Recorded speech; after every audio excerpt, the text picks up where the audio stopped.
They say Thanksgiving is about family, warmth, and gratitude, but what if the truth hidden behind those glowing dining room windows is far colder than the November air outside?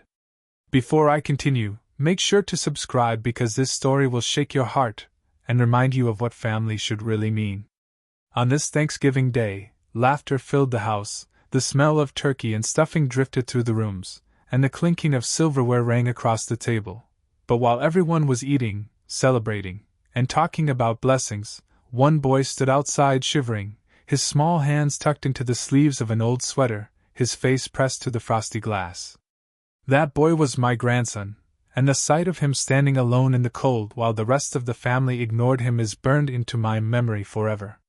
You might wonder, how could a child end up locked out on the very holiday meant to bring people closer?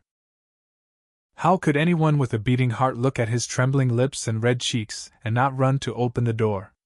The answer lies in years of hidden resentment, misunderstandings, and the cruel silence of relatives who cared more about appearances than about love. As the wind howled and carried with it the sharp sting of winter, I could see his little figure shift from foot to foot, trying desperately to keep warm. The porch light glowed above him, but it did not invite him in, it only highlighted how unwanted he was in that moment. Inside, my daughter and her husband sat at the head of the table, smiling for pictures, passing the gravy, and pretending that life was perfect. They told their guests, "Everything is fine, our family is blessed," while their son was outside, forgotten. I sat there, staring at my plate, my appetite gone, my chest heavy with guilt, thinking of the times I had warned them never to let bitterness poison the bond between parent and child. Yet here it was, happening right in front of me. Every laugh that echoed in the dining room felt like a cruel hammer striking against the silence outside where my grandson stood, his breath turning to mist in the icy air. He had been told earlier in the day, "Don't touch that, don't bother anyone, go play outside." But nobody noticed how long he had been gone. Nobody cared that the temperature was dropping below freezing, nobody except me. And in that moment, I realized that this Thanksgiving was not about gratitude, it was about the cruel contrast between abundance and neglect, between a warm table and a child's cold tears. The fork in my hand trembled as I tried to keep myself composed, but inside my soul was burning with a rage and sorrow that words can hardly capture. Everyone at the table was too busy boasting about their jobs, showing off their new phones, and gossiping about neighbors to notice that a child was outside slowly freezing. My daughter, his own mother, sat with perfect posture and a smile plastered on her face as if the world was watching her every move. As if the performance of looking like the perfect hostess mattered more than the truth that her son was suffering just beyond the door. I wanted to scream, to stand up and throw the truth in their faces, but I sat frozen, watching, waiting, hoping one of them would glance at the window, notice the foggy outline of a child's face pressed against the glass. But no one did. The turkey was carved, the plates were filled, and the clinking of glasses became louder than the sound of my own conscience pounding inside me. It was then I remembered the first Thanksgiving I had held that boy in my arms. He was only a baby, wrapped in a soft blanket, and I had whispered to him, "As long as I'm alive, you'll never feel alone." And yet there I was, betraying my own promise, sitting in the glow of candlelight, while his small figure stood in the shadows of the cold. I noticed him trying to rub his hands together, his lips trembling as he whispered something to himself, perhaps a prayer or perhaps just a desperate attempt to keep his mind occupied so he wouldn't cry. His eyes were fixed on the food, not because he was hungry, though I knew he was, but because that table represented belonging, family, love, and he was denied all of it. My throat tightened, and 1,000 memories of the boy's innocence rushed through me, the way he used to run into the room with drawings in his hand, hoping for praise, the way he laughed when we played silly games, the way his eyes sparkled when he said, "Grandpa, do you think I'll be important one day?" How could I let those dreams freeze to death on the doorstep while the ones meant to protect him ignored him?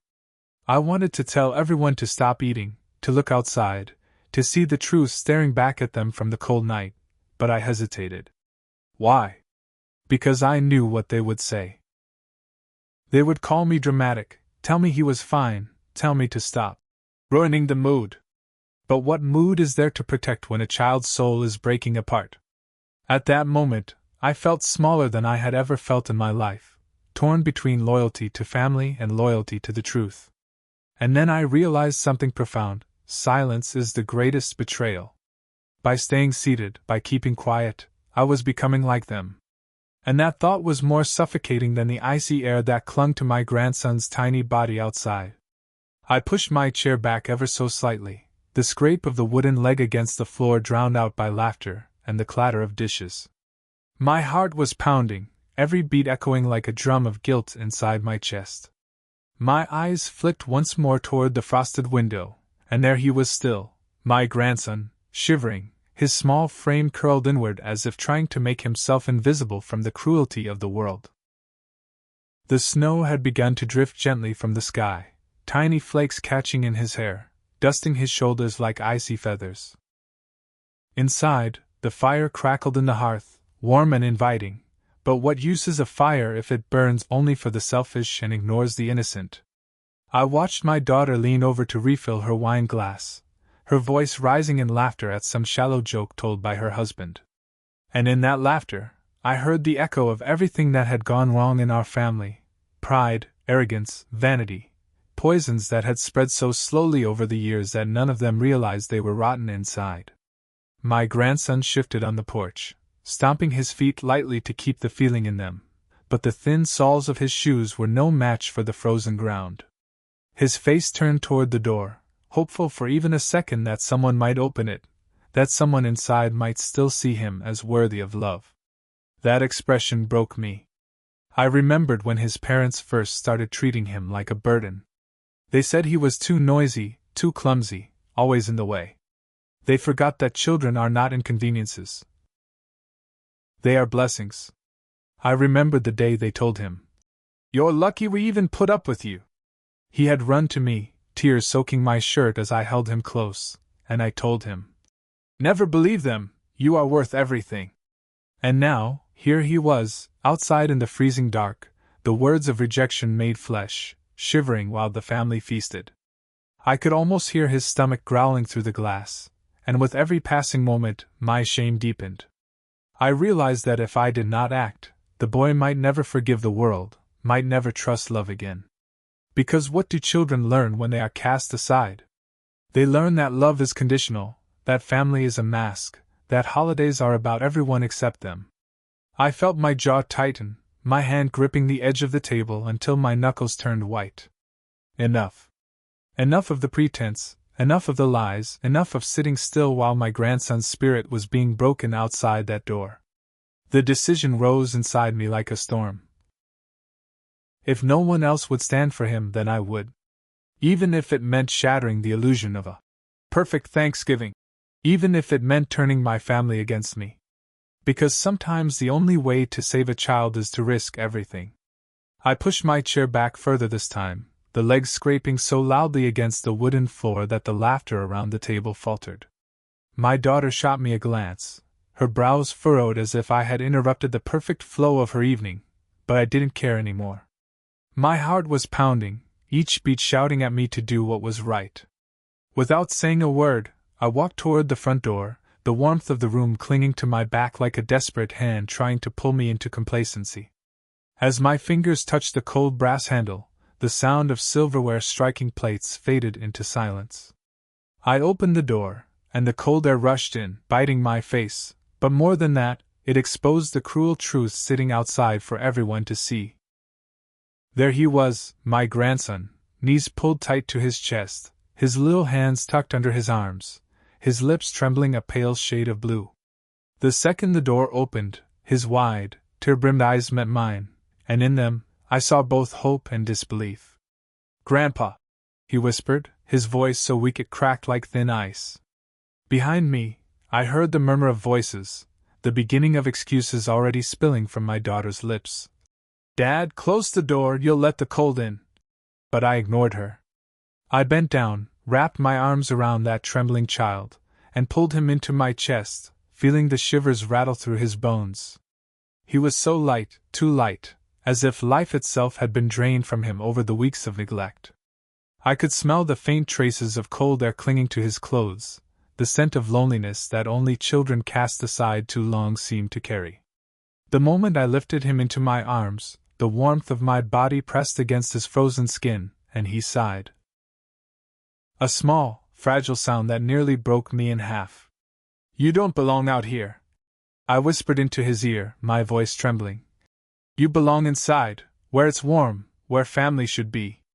Turning back toward the table, I saw their faces staring at me, my daughter's tight with irritation, her husband's flushed with embarrassment, the others frozen somewhere between shame and silence.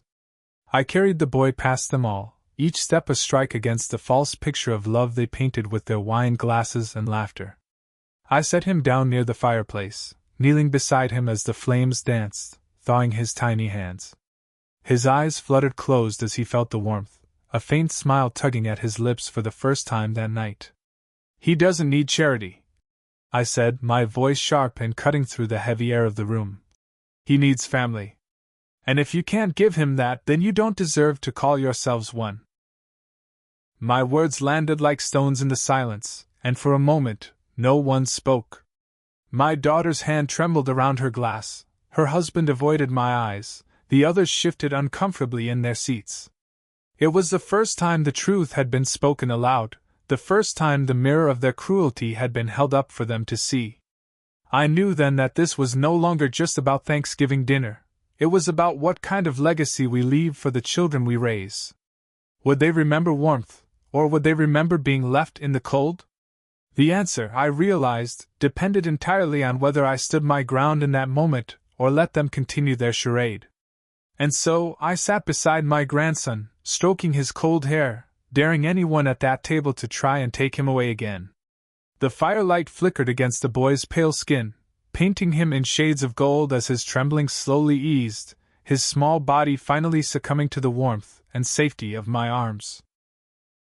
For a moment, all I could do was stare at him, memorizing the fragile rise and fall of his chest, silently vowing that never again would he be left to suffer while others feasted in false comfort. Behind me, I could hear the uneasy scraping of chairs, the shifting of people who were suddenly forced to confront the ugliness of their choices. My daughter opened her mouth to speak, her voice brittle. "Dad, you don't understand." But I cut her off, my voice firmer than it had ever been, each word carrying the weight of a lifetime of patience that had now shattered. "I understand more than you think. I understand that while we sat here feasting, your son was abandoned in the cold. I understand that no excuse you give me will ever erase the sight of him sitting on those steps, shaking like a leaf.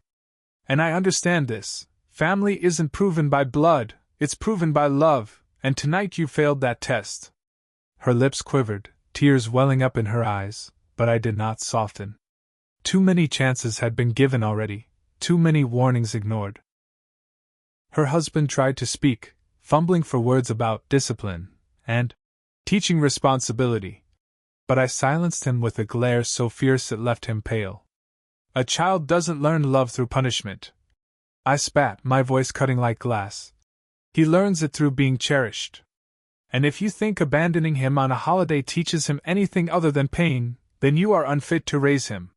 Silence fell heavy again, the only sound the crackle of fire, and the faint sniffles of the boy pressed against me.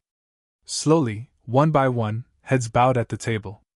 Guilt, thick and undeniable, crept into the room, and though some of them wished to look away, they could not erase the truth I had laid bare. I rose to my feet, carrying my grandson again, his tiny hands clutching the fabric of my shirt as if afraid to let go. With each step toward the door, I made my choice clear. "He comes with me," I declared, my voice echoing through the hollow silence.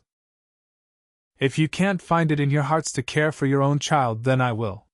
He will never again sit in the cold while others eat in warmth. I will not allow him to grow up believing neglect is love." No one stopped me. No one dared. And as I opened the door again, letting the cold air sweep into the house, I felt the weight of years of disappointment lifting from my shoulders. Outside, the night sky stretched endless and dark, but in my arms, I carried a spark of hope that this boy would grow up knowing at least one person in this world loved him enough to fight for him. As I stepped into the night, I looked back one final time at the table I once thought represented family. They sat frozen, ashamed, some in tears, others in silence, but none had the courage to follow. Good. Let them sit with their guilt. I tightened my hold on the boy and whispered softly to him. From now on, we write our own story, one where you are never left behind. His small head nestled into my chest, his breathing steadying at last. I walked away from the house, the glow of the fire fading behind me, but in my heart, a new light burned brighter than ever. And to everyone listening right now, let this story be a reminder. Family isn't measured by how many people gather around a table. It's measured by who would walk out into the cold for you. So if this story touched you, make sure to hit that like button, drop your thoughts in the comments, and subscribe to our channel, because here, we tell the stories that matter, the ones that remind us that love is not a privilege, it is a right every child deserves.